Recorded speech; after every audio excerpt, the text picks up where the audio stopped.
اسلام آزادی و عدالت، اسلام حرمت انسان و پیشرفت و اسلام سازگار با مردم سالاری. امروز هم ملت باید بیش و پیش از آن که شخص را انتخاب کند، راه را انتخاب کند. باید تن به مردم سالاری بدهیم. باید قانون مردم سالار مبنای عمل ما باشد و هیچ چیز و هیچ کس فراتر از قانون نباشد.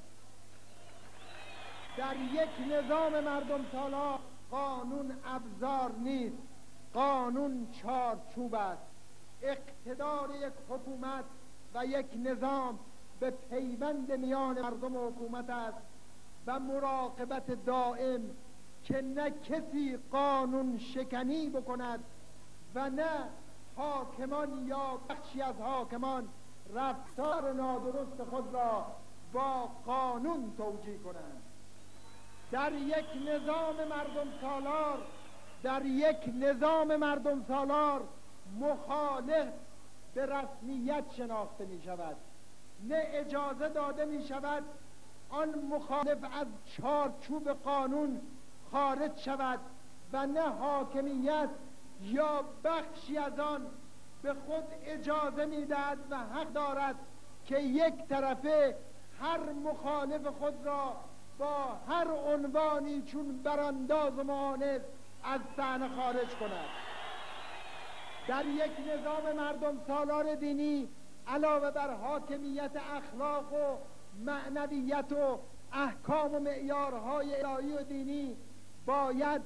نهادهای مشخص دائما مراقب قدرت باشند، چه نهادهای رسمی نظیر مجلس شورای اسلامی، چه نهادهای قانونی و مدنی نظیر احزاب و تشکلها و مطبوعات که از یک سو باید حافظ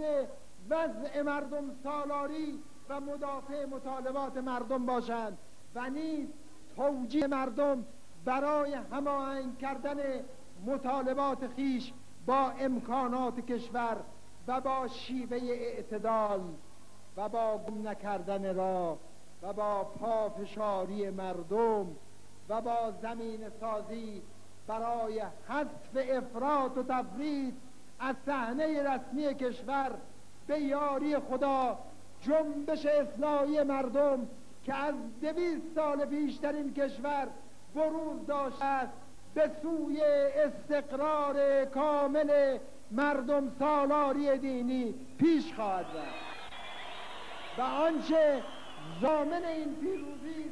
همت مردم، خواست مردم و دل سرد نشدن مردم در